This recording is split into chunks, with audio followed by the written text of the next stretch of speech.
something that the normies might not be as familiar with. And who knows, hopefully you're very familiar with this, but this is a very topic that I'm pretty interested in. So today we're going to talk about it. It's about encryption, right?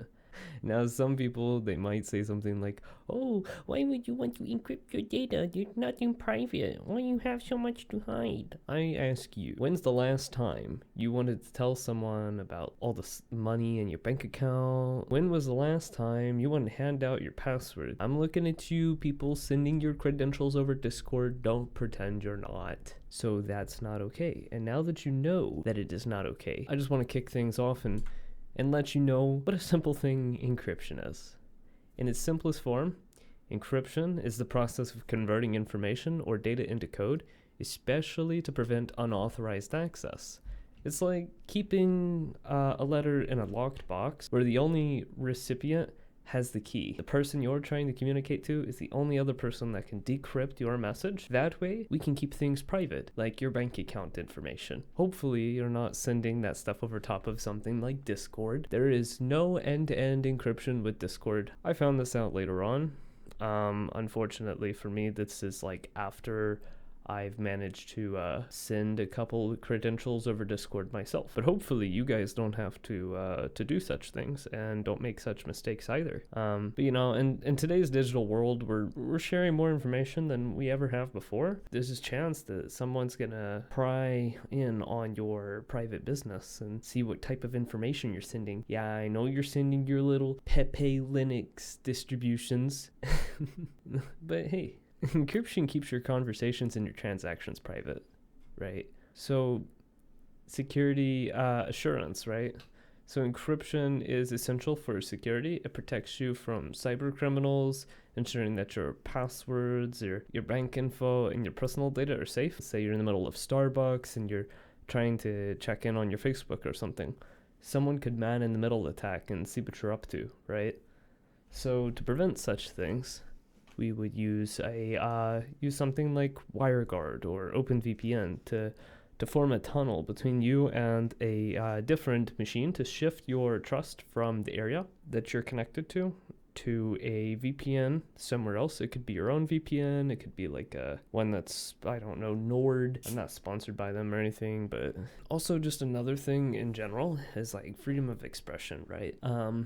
Encryption enables freedom of expression, especially in countries where they have like restrictive regimes going on, right? It allows individuals to communicate securely and anonymously, which empowers them to have voices that would have otherwise been silenced. Now I would kind of like to shift the episode here to talking about a couple ways that you can use encryption in your day-to-day life, right? So one of the ways you can do this is they actually just replaced SMS with RCS chats now. So now your text messages, they were sent over SMS originally, which come to find out is unencrypted, right? It's plain text. However, now with RCS messaging, your communications are encrypted. So next time you have that option to use it whenever texting someone or sending out something, then hey, give it a try, right? Another way that you can do this is also with messaging apps like Signal or WhatsApp for end-to-end encryption. Same concept, right? Only you and the other person knows what your message is, even if it's something stupid or embarrassing. Yeah, like your Hannah Montana Linux distributions. Please don't tell me you have those installed. But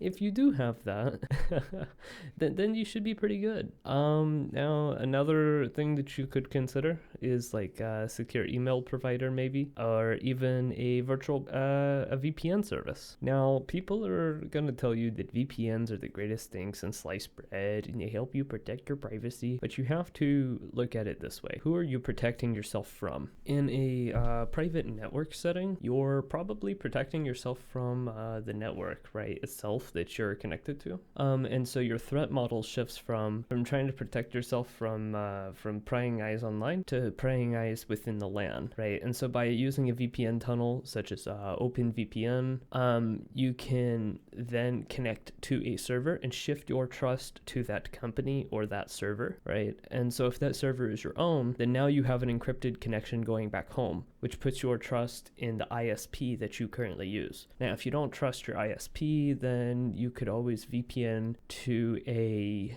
public, I wouldn't recommend public VPNs, but Always get something paid, in my opinion, especially if you're really seriously considering using these things. The paid stuff is always better and more private. You could always go for something like Nord or private. There's a lot out there. I'm not gonna sit here and list them all off for you because there's just so many of them. You can literally type in VPN provider in Google and you will just find something. So whatever you find, it's probably fine. Just make sure you're not paying something outrageous unless you know what you're buying. But hey, I mean that's you. If you want to be crazy like that's cool. Also, encrypting your files on your system. This is one of the reasons I'm a huge fan of something like Linux. I think Windows came out with this for like pro encrypted file systems. So if someone was to get their hands on your hard drive or your USB or something, then you can encrypt your files so that when they get a hold of such things, they're unable to decrypt them. And you can use all kinds of tools to do such things. I think I might be wrong on this one, but I think it was OpenSSL had some stuff that you could use on Linux. But yeah, you can do stuff like that. You can encrypt your file system, and you're gonna be good. You're gonna be good to roll. Encryption is a topic near and dear. And if you're not encrypting your stuff, you're honestly just a normie, and I get it. But I think that all normies should learn some technology to an extent and learn about encryption and how to encrypt their data, because I believe that is a very important thing to do. You do have things to hide, believe me. It may not be things that you're trying to hide from your government per se, but you do want to hide your eyes from bad actors. And so one way that we can do that and hide it from people who shouldn't be seeing such files, right, is to encrypt like your hard drives and so forth. And also be fully aware of how an attacker might get a hold of your files in a way that you do not want them to, right? Because when people attack, they try to steal your information and blackmail you for money. So you want to make sure that you're protecting yourself from that. So with that, let's go get some coffee.